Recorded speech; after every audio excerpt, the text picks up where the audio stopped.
Hi అండి అందరికీ welcome to కుస్మా videos. ఈరోజు మనం పుదీనా పచ్చడి చేసుకుందాం. ఫస్ట్ ఆనియన్స్ ఇలా వేయించుకోవాలి.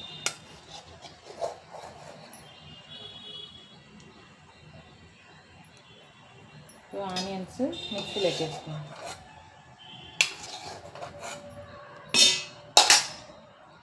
తర్వాత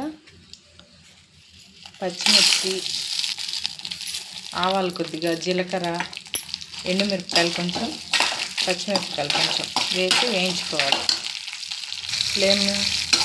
మీడియం ఫ్లేమ్లో పెట్టుకొనేసి ఇలా వేయించుకోవాలి. ధనియాలు, ఆవాలు, కొద్దిగా జీలకర్ర, ఎండుమిరపకాయలు కొంచెం, పచ్చిమిరపకాయలు కొంచెం మన పచ్చడికి తగినట్టు. దీంట్లోనే కొద్దిగా వెల్లుల్లిపాయలు,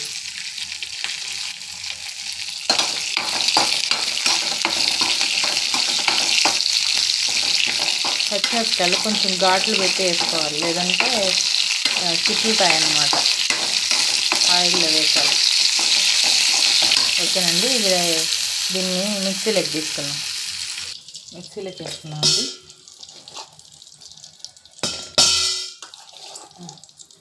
నెక్స్ట్ కొద్దిగా ఆయిల్ వేసుకునేసి టమోటాలు వేయించాలి.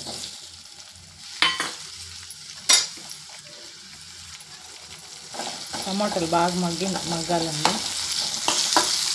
త్వరగా మగ్గాలంటే కొద్దిగా సాల్ట్ వేసుకున్నామంటే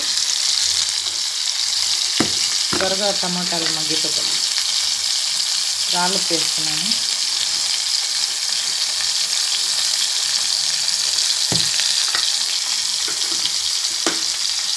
టమాటాలు ఈ విధంగా మగ్గాలి. దీన్ని ఇప్పుడు మనం మిక్సీలోకి తీసేసుకున్నాం.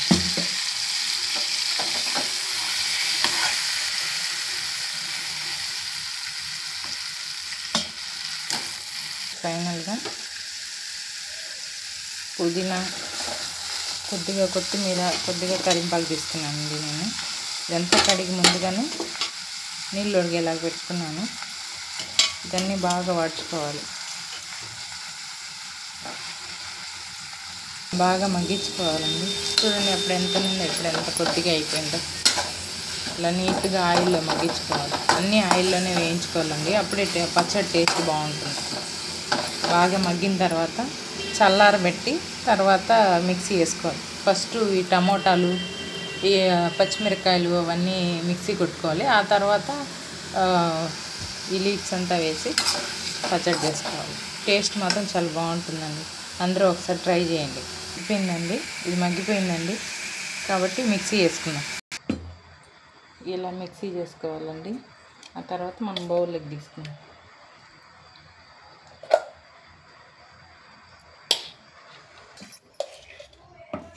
మన పచ్చడి రెడీ అయిపోయిందండి. Like and subscribe my channel. Thank you.